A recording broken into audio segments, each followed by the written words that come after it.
Good morning. It is Friday for some of you. It is going to be Monday for some of you. And either way, you probably were thinking to yourself, man, Mrs. Billy is going to have us try to graph stuff online. Like, how are we supposed to do that? And I get it. It's going to be tricky.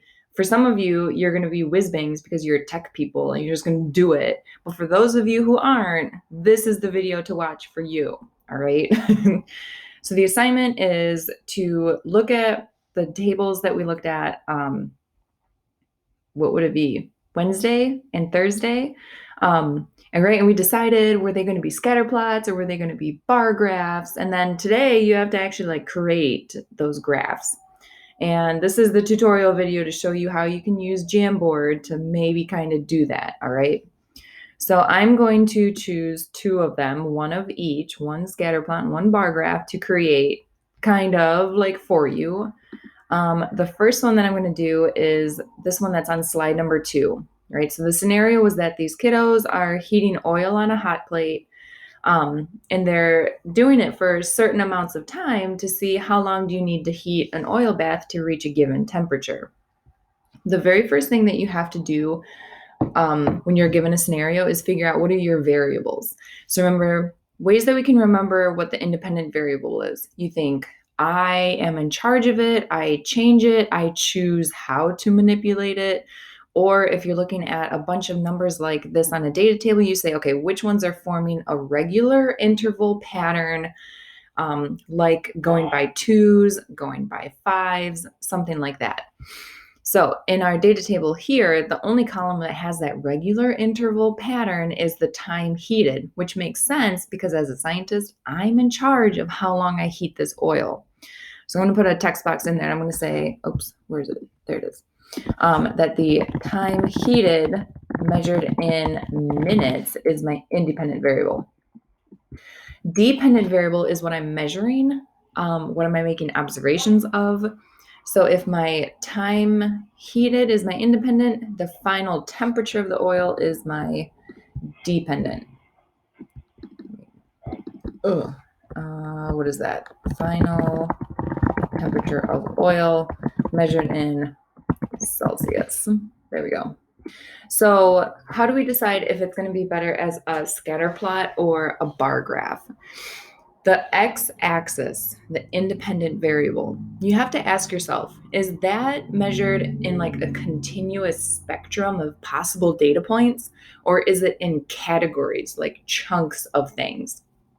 So if we look at our independent variable time heated, it's measured in the number of minutes. Now think to yourself, time, it could be like 0, it could be a half a minute and a half, 2 minutes, 3 minutes, 10 minutes, 15 minutes, 16, 17, 18. There's an entire spectrum of possible data points that we could include in our data. As scientists, we just only cared about the ones at 5, 10, 15, and 20. So since it's a continuous spectrum, it's not categories, then a scatter plot would be the best option. So again, let me put a answer there. Scatter plot. I remember seeing Mrs. Doyle in class going like this in the air to try and give you guys hints that it was going to be a scatter plot. Okay, so now we're going to take this data table and we are going to go make a scatter plot of it. We're going to want to know the time heated and the final temperature of the oil. And we want to remember that the time heated is the independent and the final temp is the dependent. So that's going to matter when we label our axes. So I'm going to click ahead, go past. Okay, so this is my scatter plot, right? Now I said, remember what your independent and your dependent is. So your independent variable always goes on the x-axis. So we're going to change this label. Remember, the independent variable was the time measured in minutes, right? And then your dependent is always on the y. So the dependent variable was the temperature of the oil, right? Measured in, how do you spell Celsius? Celsius. Okay.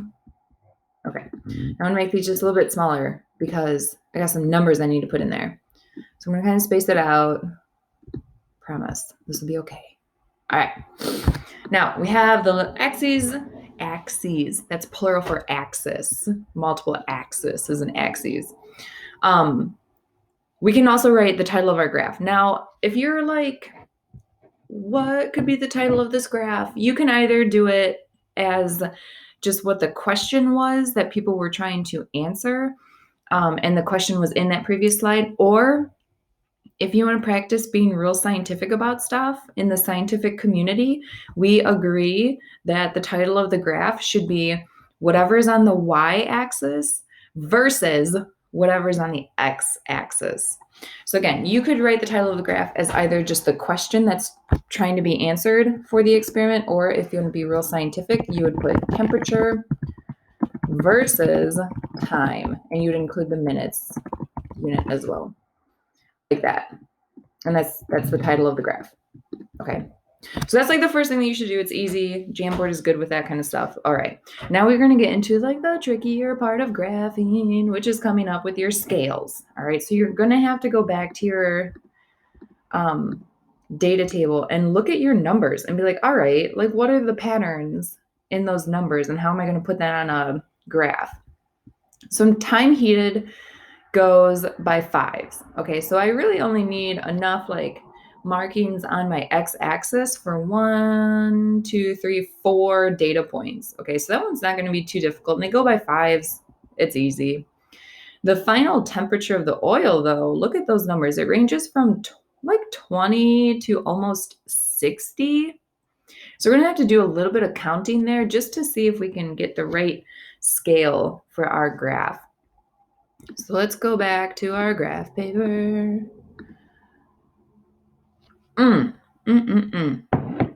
Good coffee. All right. So we said on the time we had 0 and then 5, 10, 15, 20, right? So just to kind of space out my graph a little bit, I think it would work best if I skipped lines on my graph paper here.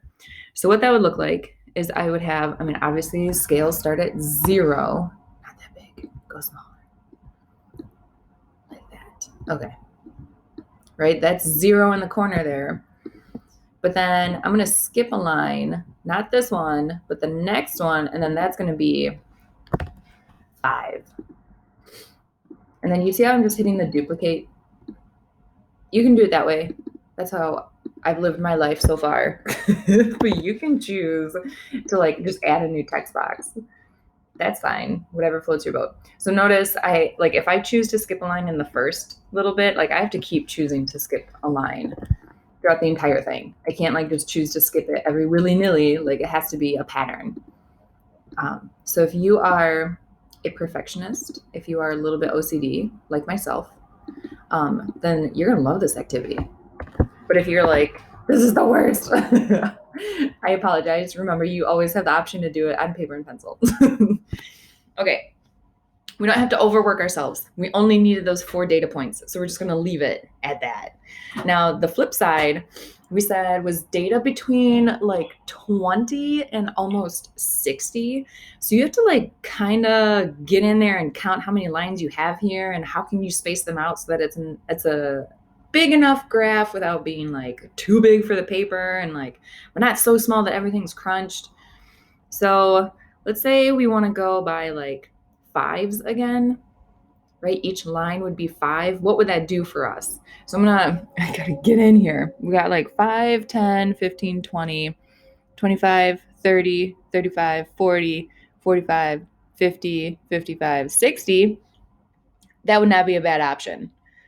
I think if I went smaller than that, I don't think I would have enough lines on my graph. Like if I went by 2s, like 2, 4, 6, 8, 10, 12, 14, 16, 18. Okay. And then like 20 would start there.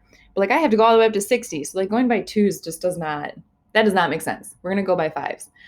Now, what's nice is that I already have the 5s labeled here. So I'm just going to duplicate them and then I just have to drag them. So there's like 5. And then the next one would be 10, 15, 20, right? Now I'm thinking to myself, that's a lot of numbers to cram in there. Maybe I don't need to label every single line. Maybe I can get away with just doing like going by 10s, but reminding myself that it's every other line. So like that would be 10. And then let me duplicate this. And then again, you always have the option to do this paper and pencil and then upload. I'll show you how to do that in a minute.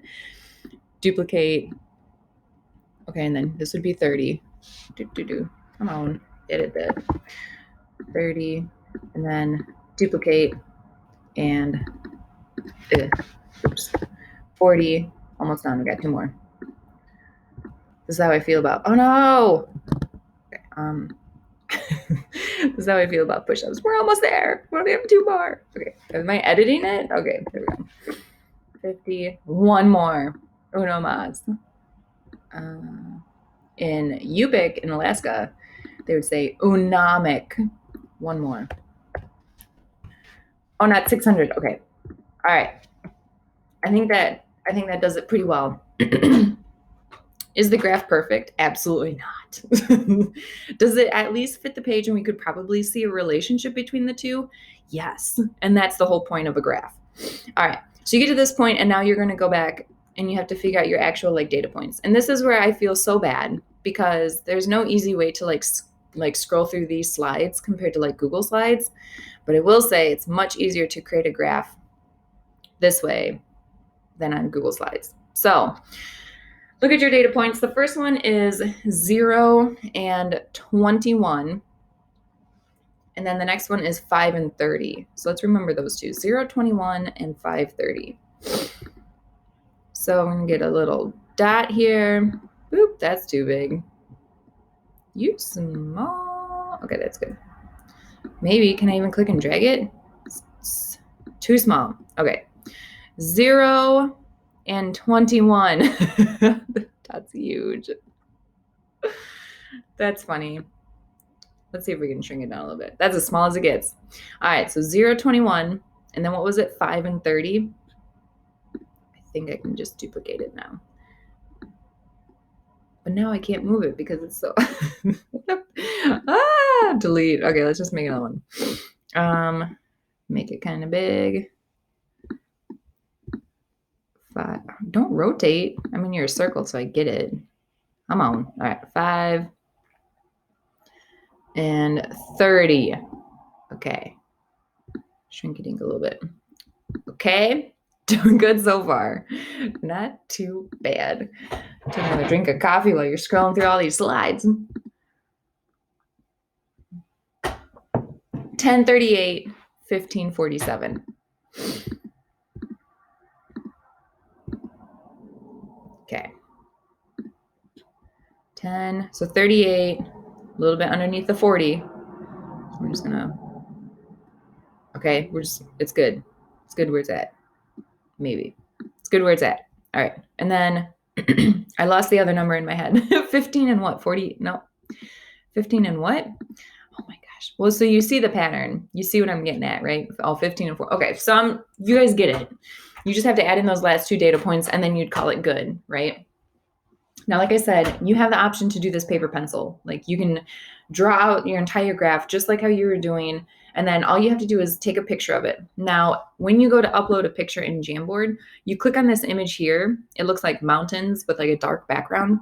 When you click on that, you have a lot of options. You can upload it because you have put it on your desktop. Or if you have uploaded it to your Google Drive, then you have access to your Google Drive where you can upload it from. So I'm not sure, what your route you're going to choose is. If you're a Mac person, I know it's very easy to just like airdrop from your phone to your computer and then it's on your desktop and then upload is your way to go. If you're a Android person, you might just save it to your Google Drive on your phone and then you can access it from here, whatever floats your boat. But then once you have an image, none of these are really, no, whatever. So once you have your image, you click on it, click upload, and then it'll just show up and you can resize it to the size of the slide, okay? So that is the scatter plot. I'm going to do another separate video for bar graphs. That way you don't have to watch 20 minutes of me struggling, but I get your pain. Just do the best that you can, all right?